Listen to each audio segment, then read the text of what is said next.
reposition some time, folks, and try to get onto the other side of this tree so we can see her face. But for now, let's just enjoy this. And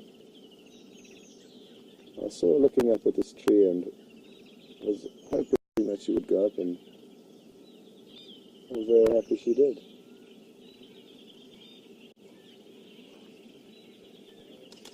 She's living off the small holes that she would have made in all.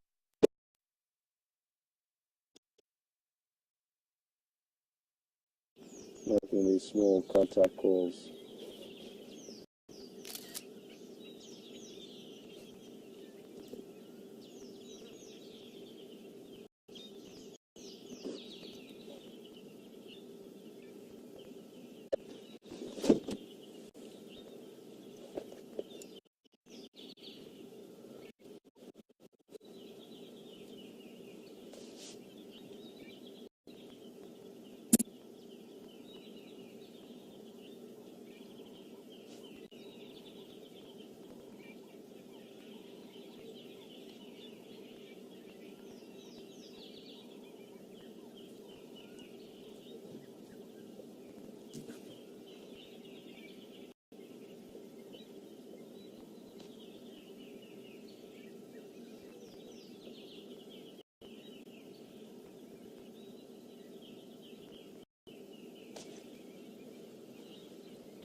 There we just saw a small little contact call again.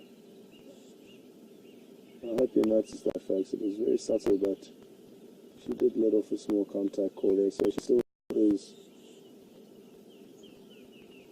hoping to find a cub here, but sadly I don't think she is going to be in luck. But she is simply here just making sure.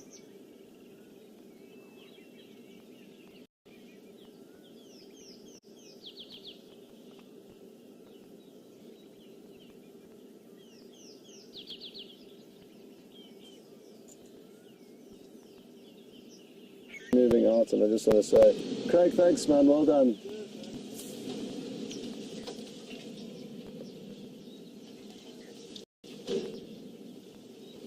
And as soon as he's made his way out of the sighting, we will reposition the vehicle to a slightly better angle.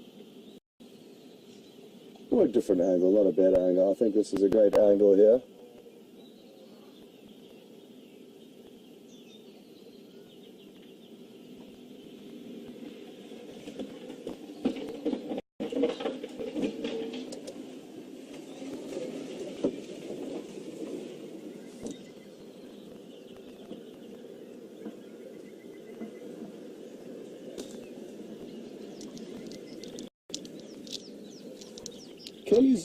Kelly's just asked a question from Philadelphia. Kelly has asked whether the fact that there were vehicles in the sighting yesterday, does she think we believe that, or do we think that the fact that vehicles were in the sighting contributed to the fact that the hyenas may have known that there was a cub there? And I think certainly not. And in general, how many times, to put things in perspective, how many times, Kelly, have you been watching a drive where we've been sitting with impala or any other animal, not a predator, and hyena have arrived around the vehicle and looked around assuming that there'd be some kind of predator or some kind of animal around? It never happens. They come across lion and leopard because they can smell them and they're looking for lion and leopard a lot of the time. Hyena in this area rely on following leopard because they know if they follow leopard, they could well find food. And in this situation, yesterday's scenario, those hyena could have simply been walking past, smelt the fact that Karula had been there, an adult female leopard, and then were following it, hoping that they may find an impala with Karula. I think once they did get into the area, they could then smell that there was a cub, because according to Mark and the footage that I've seen, the brief footage, she didn't.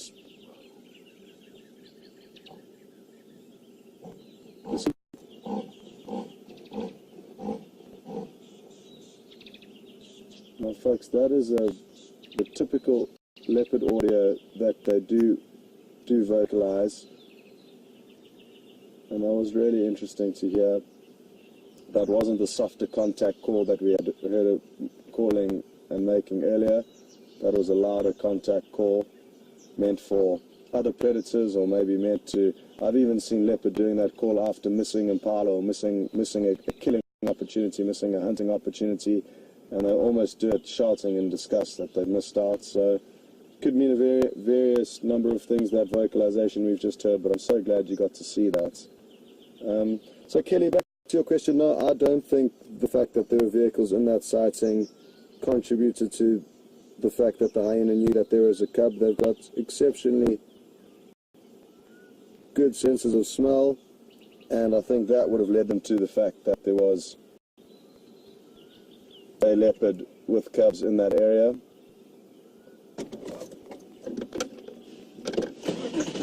Let's see if we can get closer, or slightly different angle.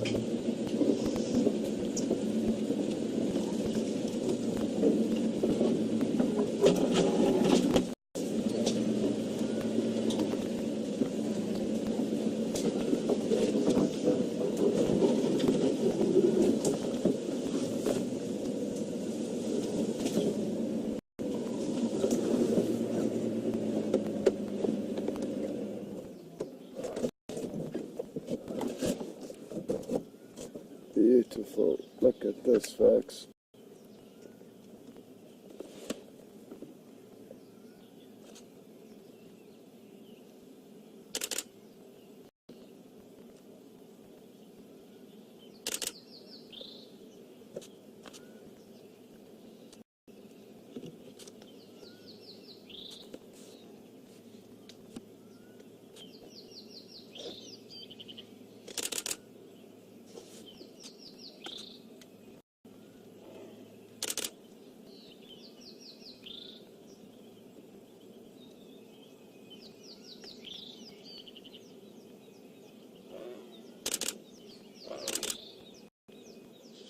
Show them, folks. Now that we're closer, I'm sure you heard that audio a little bit better.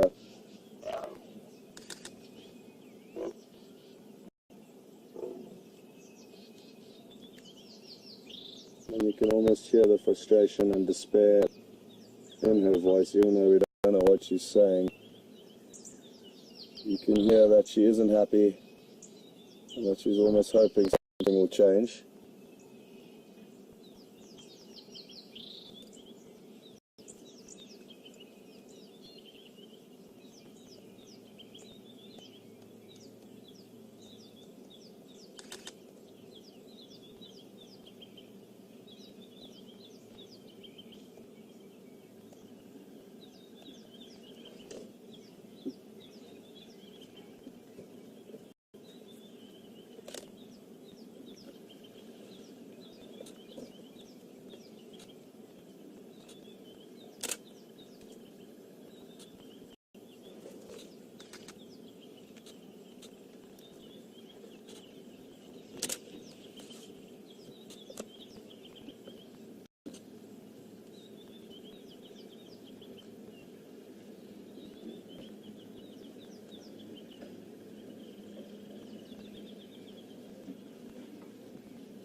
Folks, I'm just going to try and make some space here for the other vehicles to shift into position. We've had such a good look here.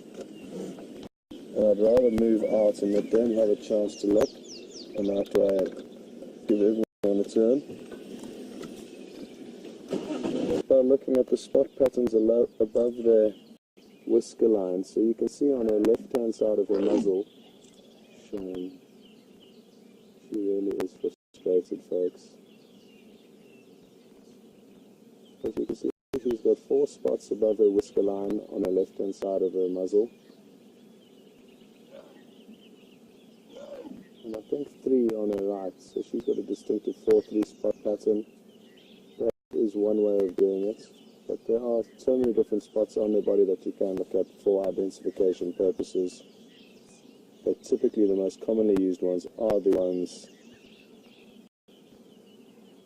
just above the whisker lines, in line with the nostrils.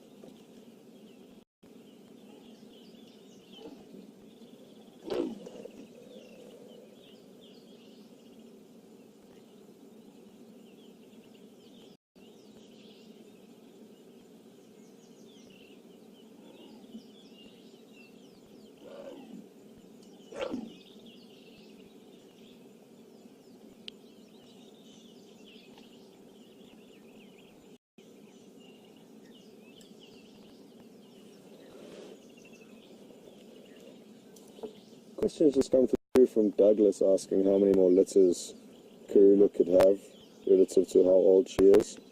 Now, I stand to be corrected, but I think she is around 12 years old, and I do forget these little facts, so somebody might correct me on that. But despite her age, Douglas, it is difficult to answer that question because she's 11. Thanks, Brian. So there's many different factors in that question.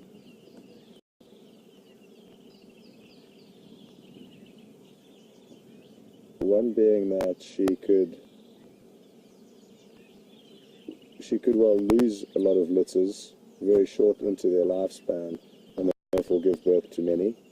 Or if she successfully raises all of her cubs, she can spend 2 years with one individual, or 2 individuals raising 2 individuals before she can give birth to another litter. So it does depend on the actual luck of them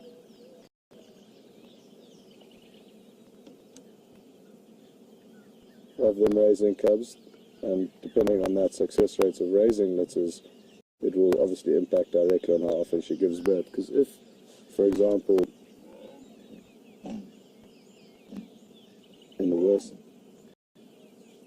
worst case scenario, she lost every litter of cubs she gave birth to from now until she died, she would essentially lose cubs, wait a week or 2, mate, then it's a 3-month gestation period, and then she'd give birth again. So she could give birth easily 3 times in 1 year to 3 different litters.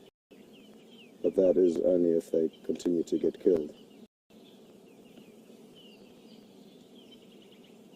So I hope that answers your question, Douglas. She could well have a few more litters raised in her lifetime, and she could well lose a few more litters to other animals along the way.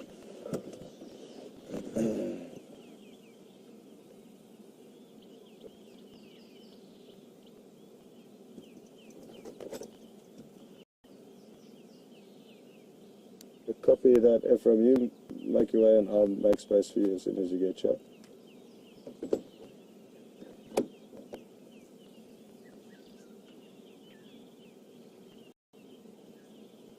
Folks, there is another vehicle that would like to come and have a look at this leopard. So what I'm going to do is allow them to come in, because we do need to share, it's important, but we are going to lurk nearby so that once everyone is finished having a quick look, we will be able to make our way back in here and spend the rest of the drive with her, because it will be very interesting to see her behavior over the next few days, and the only way to do that is to stay with her. Sadly, no. Now we do need to make a short gap for another vehicle, and that's fine. We've had a wonderful sighting, seeing it climb up the tree, seeing it vocalize. But we do need to make space and share this incredible moment with the other vehicles out here. If it wasn't for the other vehicles, we certainly wouldn't be looking at her now.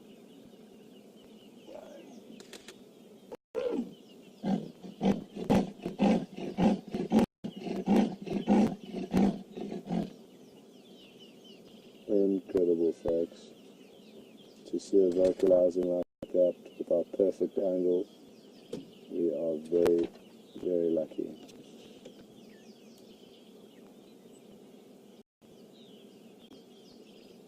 Shame all the other game viewers were on the other side of the vehicle, so they didn't get to see that nearly as well as we did.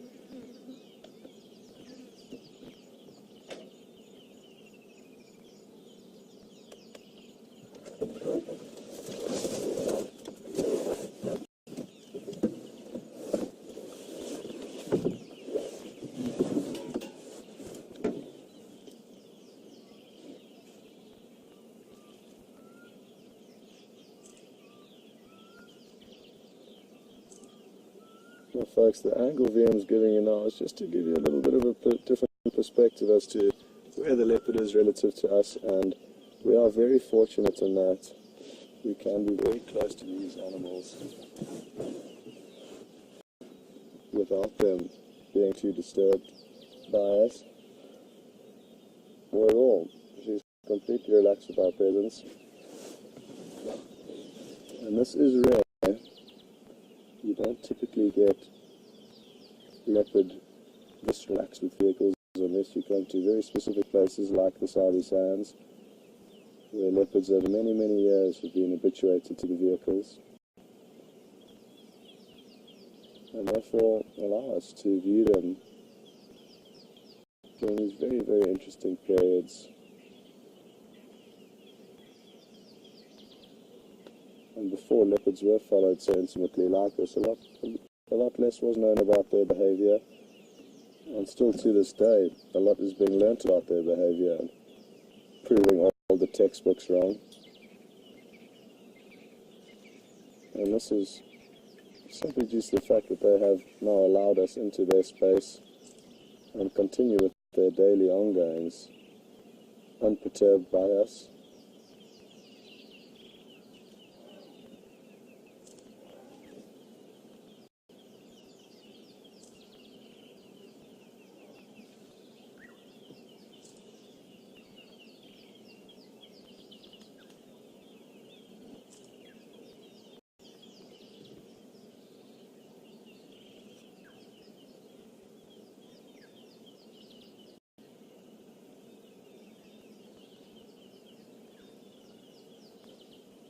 Joanne's just asked a question, wondering how old leopards or leopardess would be when she could no longer be a viable breeder. And I'd say anywhere from roughly 15 years of age, 15, 16 years of age, they're becoming less likely to give birth again. I've heard of one female that lived to 22 years of age, and I'm not sure how long into her life she did continue to give birth for. And I actually haven't really personally followed any very old females, so I don't know personally from first-hand experience any exact stories, but a guess would be that around 15 or 16 years of age they'll probably be towards the end of their cub-making careers. But I could be wrong, and a lot, just like humans, Joan, will depend on the individual. Just like us, you get different shapes, sizes, and forms of the same being. So that is also something very important to remember. But thanks for that question. Now I'm wondering, folks, whether the louder vocalizations that we've heard her do now on 2 occasions, not these softer contact calls. Copy, keep coming. whether the louder vocalizations, the rasping noise that we've heard, whether that vocalization can potentially let Kunyuma or Quarantine, two of her sons, 2-year-old sons, know that she's in the area. Because if they do hear her, I'm fairly certain they'll come running to look for her in the hope that she may lead them to some food, which is what they are so used to.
Oh, really? Okay, nice, man. Well, there's some buffalo that are arriving behind us, so let's see if they don't smell her and what their response is to her.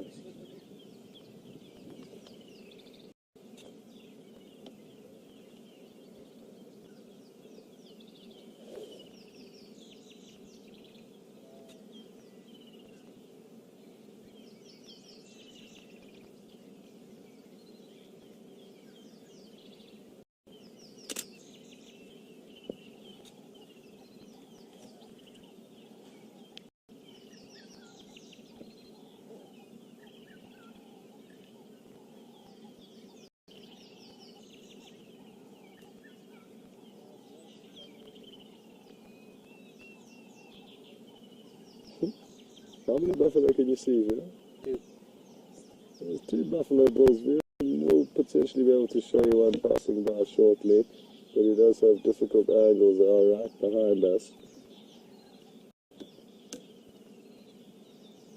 But I'm fairly certain that they're unaware of her presence.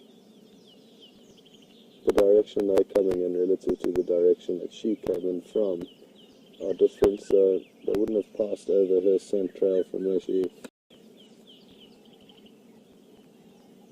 come from.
Well, to Anne-Maria, thank you for your kind words that you've just sent through.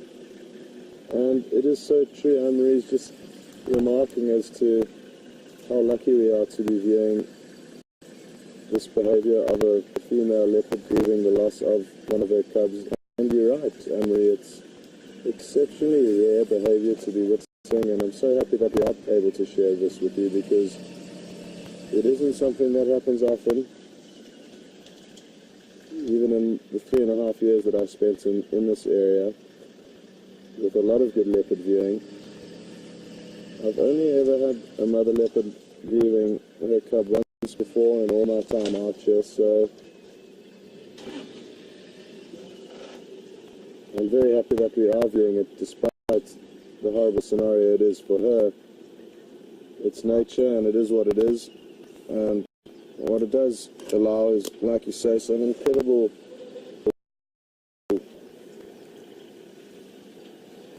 traits coming out here that we would only understand and get to view in this situation.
Just 2 vehicles now.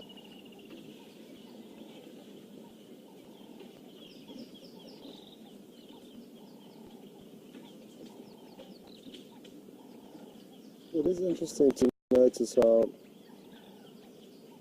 fairly instantly her behavior appears to have relaxed.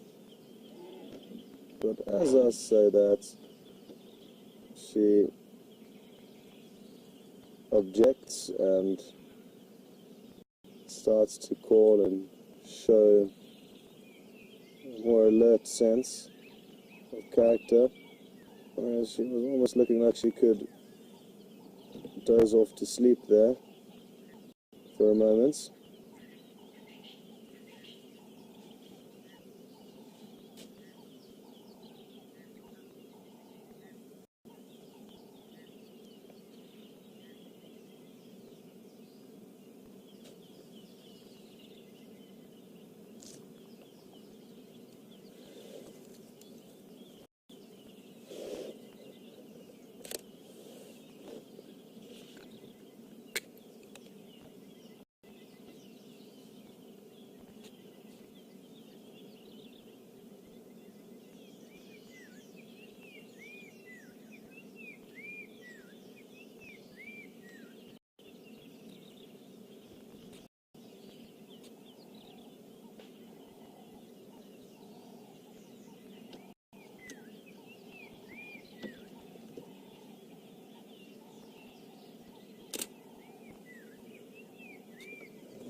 Just got a question through from Ishnagar in California asking whether this is a normal kind of resting place for a leopard during the day, or is she just here because of the proximity it was to the fact that she lost her cub here. And I think that yes, she's definitely in this general area because she lost her cub here and she is still hoping to find it. And whether she knew this marula tree before and has been up it before, which I think there's a strong chance she would have used this tree before, and therefore know about it, she may have decided to, yes, come to this specific tree because she knows it is comfortable and has spent time here in the past, or she could simply have just been wandering through here in the search of a cub and just happened upon this tree through default. So either way, whether she knew it from before it was through default, I can't say because I haven't seen her up it before, but leopards do use the same trees for sleeping in, but it's not on a daily basis. It's not that common, sadly. They are not that much of an animal of a habit, which makes finding them for us so difficult. But certainly in summer, in any marula tree, is a good spot to find a leopard during the day because it is nice and cool. There's a breeze up there and it's shady. So, Ishnagar, it is a likely place to find a leopard, but why exactly she's here, other than the fact that she is looking for a cub, I would not be able to read into.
There's another buffalo here that's actually seen this leopard, it looks like, but it's not too concerned because being a buffalo, they know that the leopard does not pose a threat to them. Oh, nice big yawn. She may well be getting up shortly, folks. Yawning is a good sign that they might well be becoming active.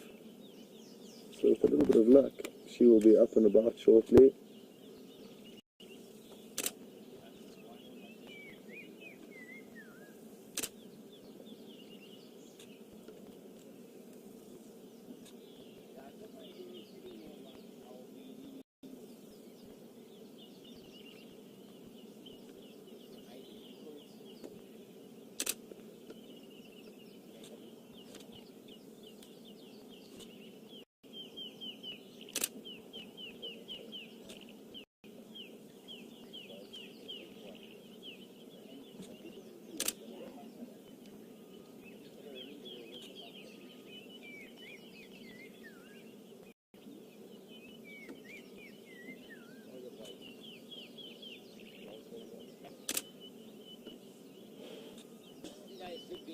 Oh, look at this buffalo coming up and looking at our vehicle here, Jim. It might be worth showing the guys this.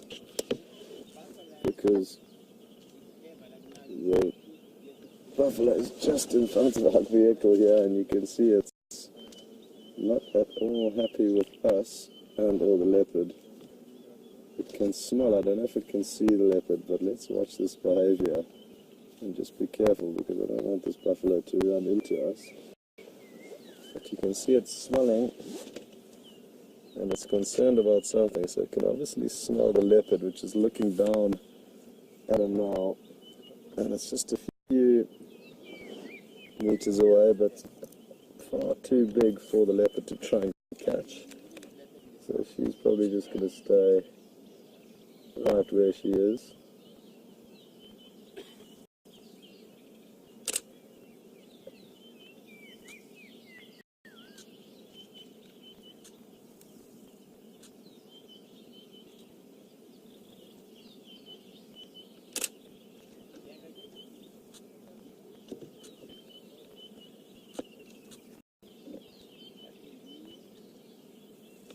And as you can tell from her behavior now, she's not at all perturbed any longer by these buffalo, and she knows she's 100% safe up there in the tree.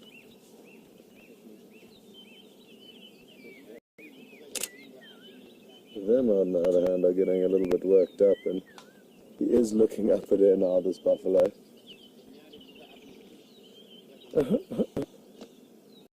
We may find that the buffalo may run off and get a little bit scared after a certain amount of time.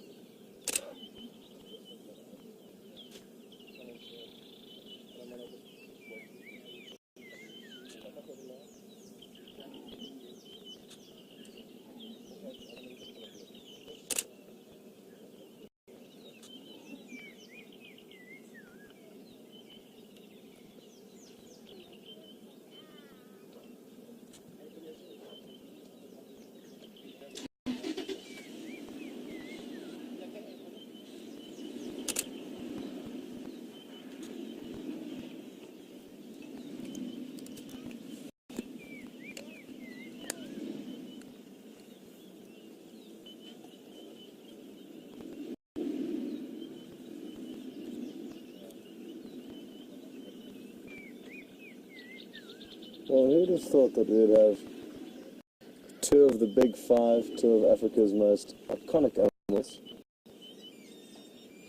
converge on one another right here on the first day of this year.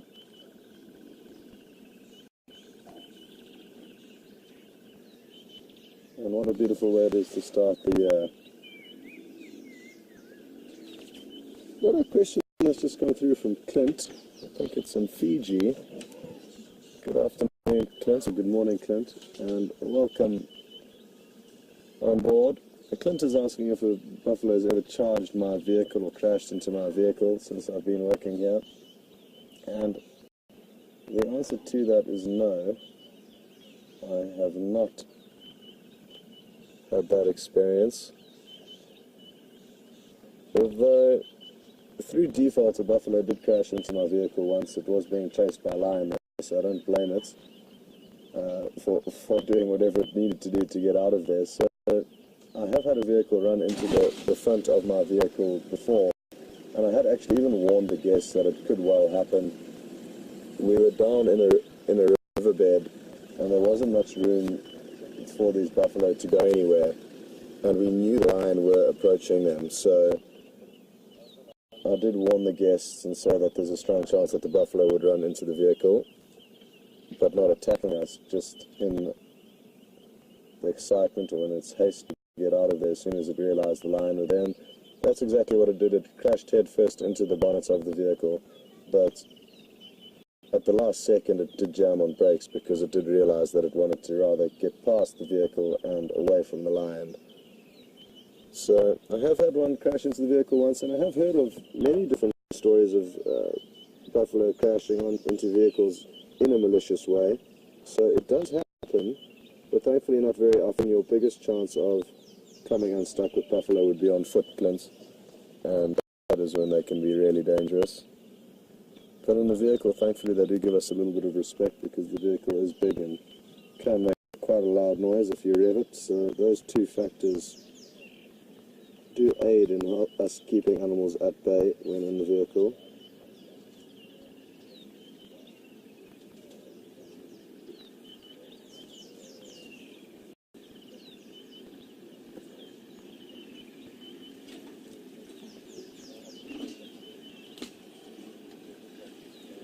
Well, folks, we've been very fortunate in that the game viewers have been cycling through this sighting very, very quickly, and it hasn't required us to actually leave. We were the first people here. Oh, here we go. Beautiful.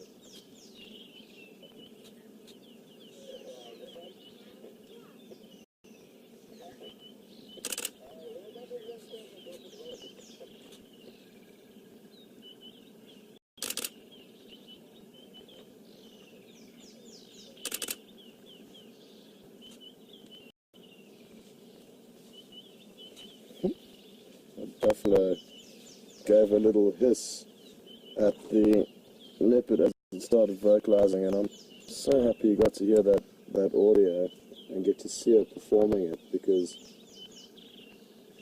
it certainly was the loudest audio vocalization she has made this morning. And thankfully now, well, thankfully for the other vehicles, she's turned around and giving them a better view, which is great.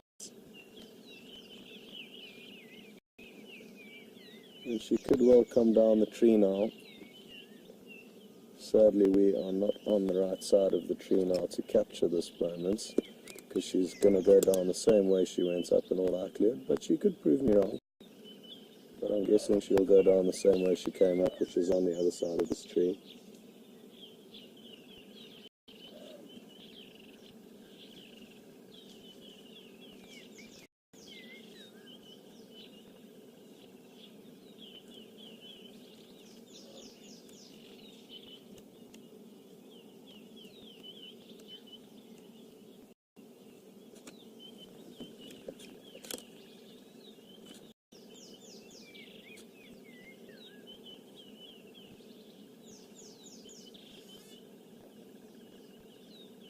I think she's just waiting for these buffalo to move on, and they are moving off slowly. Thereafter, I think she may come down this tree.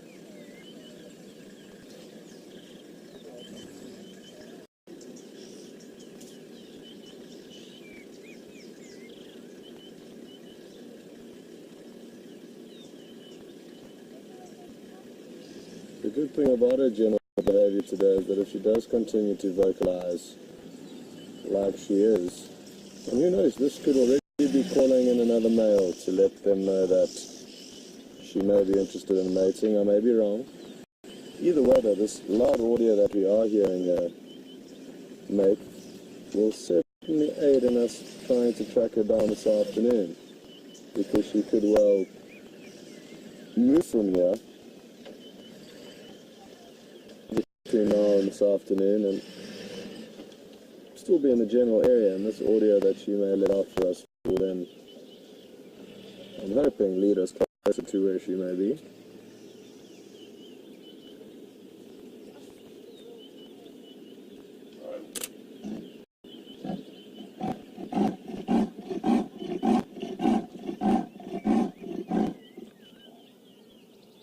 Wonderful, folks. Another really good audio clip we got from her there. She is certainly showing us an incredible morning.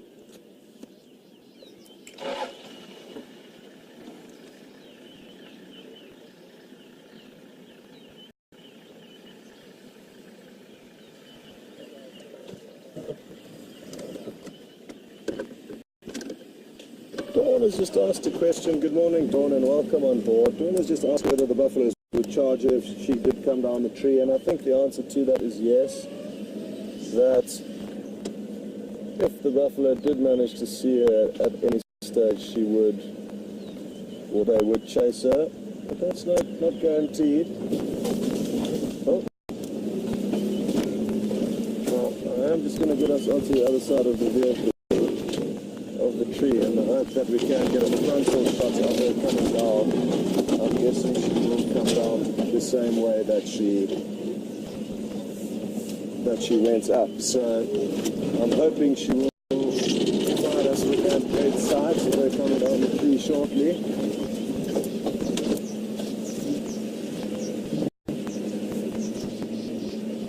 Oh, here she comes.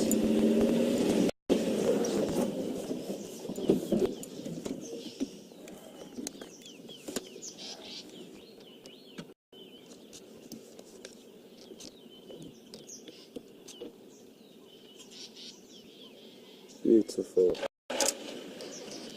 Really, really beautiful, folks.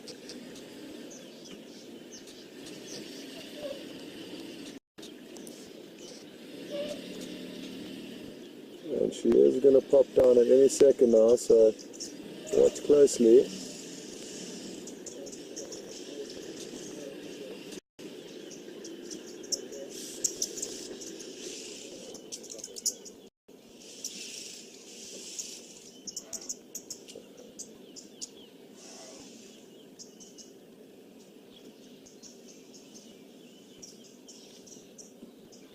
We can hear many different birds, Terry. A question just come through from Terry. Morning, Terry. The birds we most recently heard were oxpeckers flying over, and they could well have been landing on those buffaloes' backs that we heard, that we saw drive past or walk past earlier. So those were the oxpeckers, but there's a lot of different birds calling, rattlers, sticklers, many different bird calls, Terry, and it really is beautiful, so I am glad you're enjoying it.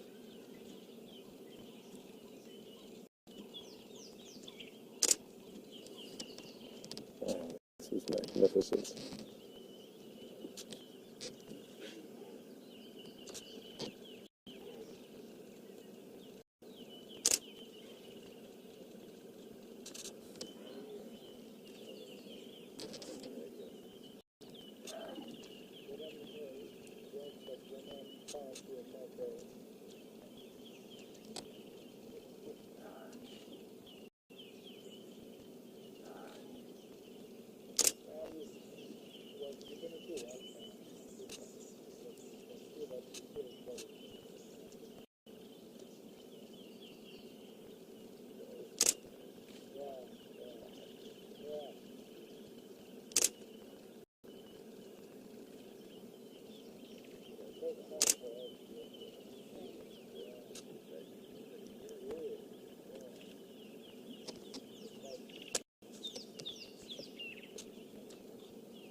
Any second now, I think she will jump down the street. So don't go anywhere, folks. We're about to see her come down. Looks like she may be doing it this very second. It really...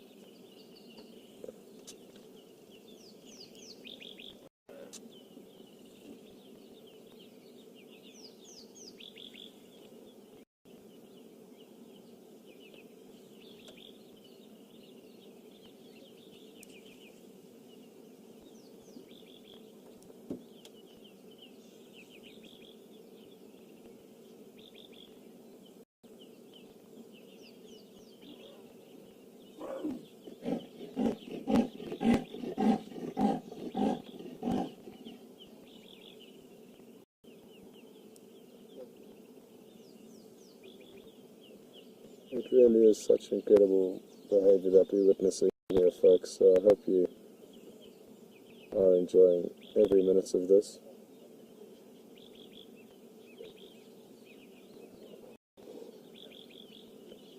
And like I say, I think she will be coming down from this tree any second. I could be wrong. So we may have her on the move for the last few minutes of the drive.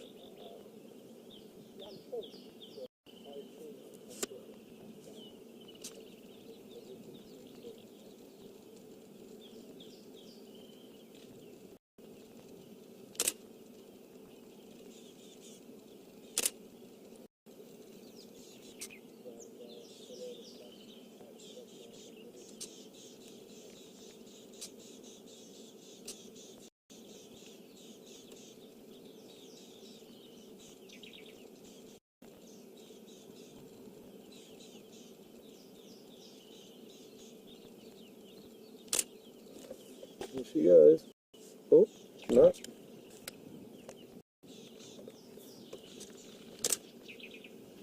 Beautiful. Like I said, it was likely that she was going to go down the same way she went up, and that's exactly what she did. And that's how we were lucky enough to be on the right side of the vehicle to watch that.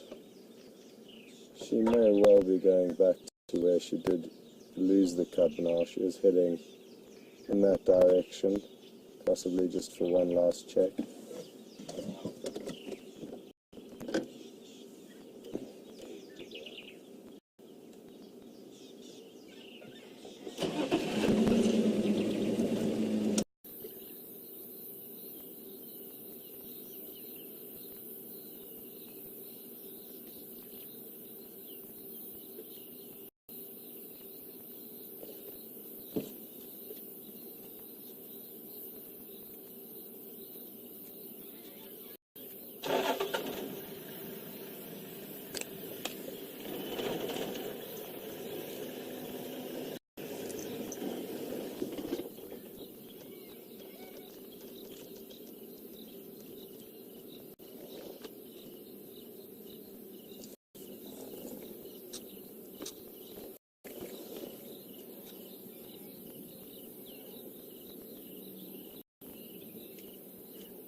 Wonderful, folks. The views we have had this morning have been incredible, and I'm very happy about that.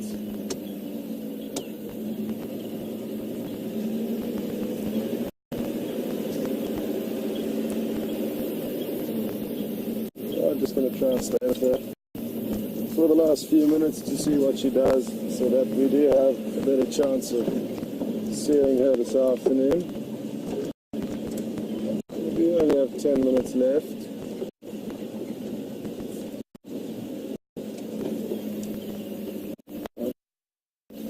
Not sure if this vehicle is planning on driving down the track where it's parked in front of us.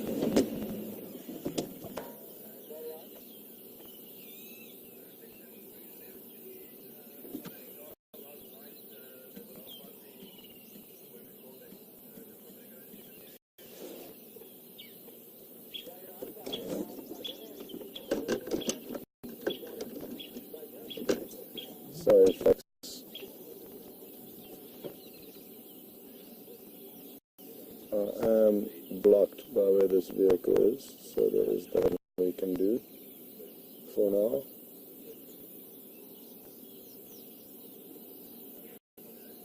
So we will just give him a minute or two to make up his mind.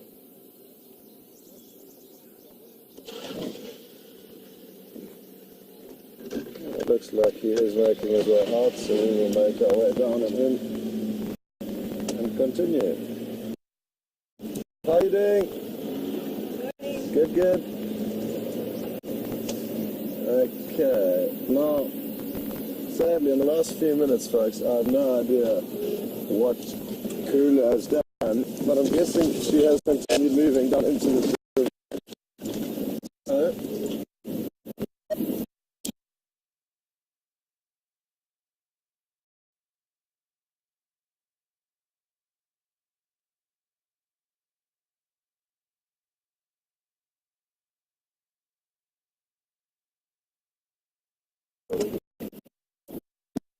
this large Tambuti tree, and she's already set marking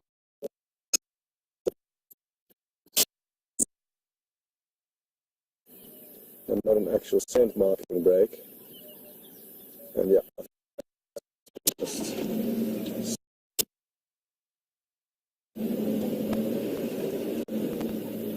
going to try that again. I'm getting myself confused here. There's a beautiful big log here she may climb onto. Please do that. That would be one. Get on to watch along it very nicely. That is the spot we wanted. Let's just see if she plays along with us.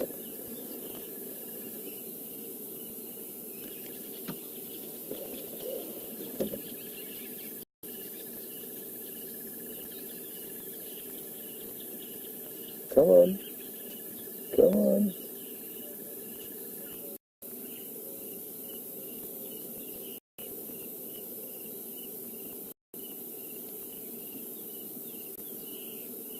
Will she get onto the log? It's not looking too promising now. I was hoping she was going to.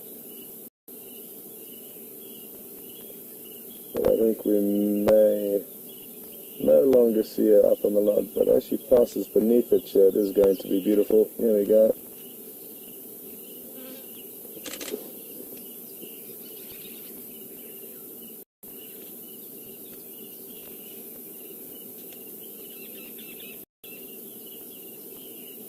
Who knows, maybe this is where she has another kill. I did mention that she did look full-bellied, so she might be taking us to a kill that she has made, which will be hugely useful information for this afternoon's drive if we know where she's got some meat. It could be up any one of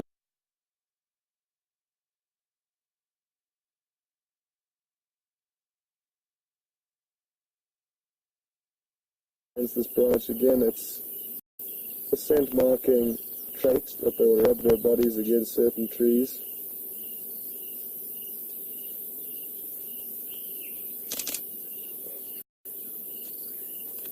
In order to leave a scent trail.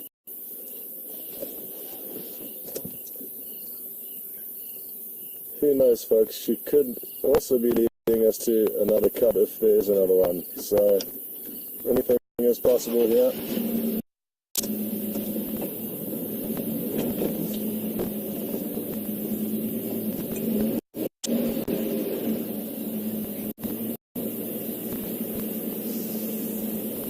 What a wonderful morning, folks.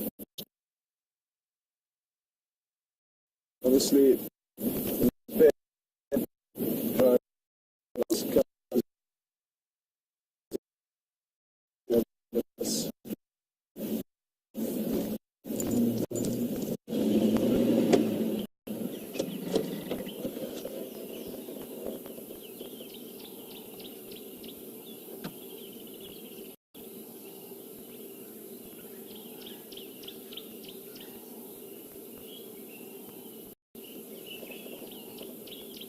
I think she may well jump up onto this log, and that would be beautiful because she'll be walking straight down it towards us.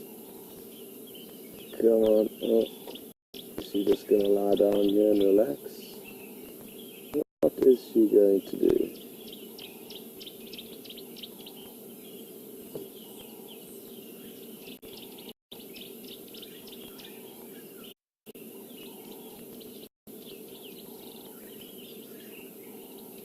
I think she's got a kill here somewhere. I could be wrong.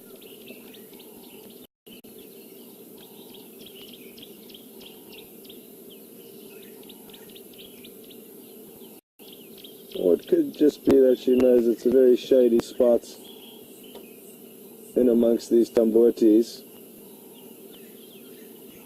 So it would be a good place for her to rest during the day. I wonder if she will be resting today, if she will be on the move. It's very difficult to tell. And my money would be on the fact that we could arrive her later this afternoon, and even though we know exactly where she is now, she could be long gone.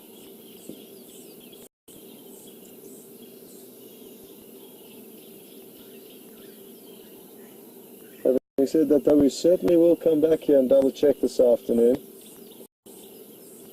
and start our search for her again from this last point. She's just taking some time now to groom herself. I'm just going to creep forward half a meter, and that way VM will be able to give you a slightly better angle.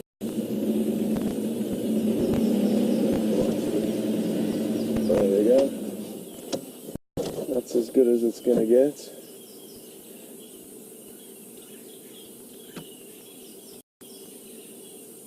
Well, folks, there are just a few minutes left, so from myself and VM, thanks so much for joining us. And a big thank you to Craig for finding Karua this morning, because without him, we wouldn't have spent close to, I think, an hour and a half with her. Possibly even longer. So we have spent a long time with her, and it's been a magical sighting in terms of what we've seen. The incident that has been inducing the behavior that we've seen is tragic and is sad, but it is nature, and it has happened. And now she's going about continuing her life as we all will, and as you do need to when tragic events occur. We're just very privileged to be able to have watched this morning's behavior from her. We've had 3 or 4 different, I think it's 4 different occasions when she performed her call for us, her loud rasping call, as well as the contact calls where she was desperately hoping that the cub was still in the area. None of the calls did have any answers, sadly, the contact calls or the louder vocalizations. But again, something so great for you to be able to see and hear firsthand.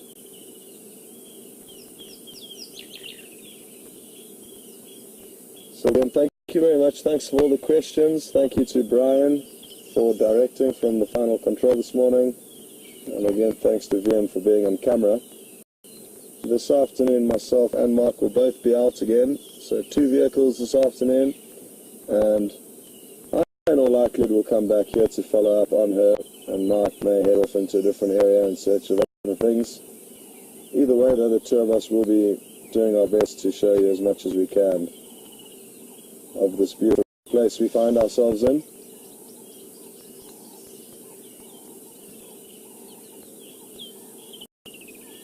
So start and end your day on safari.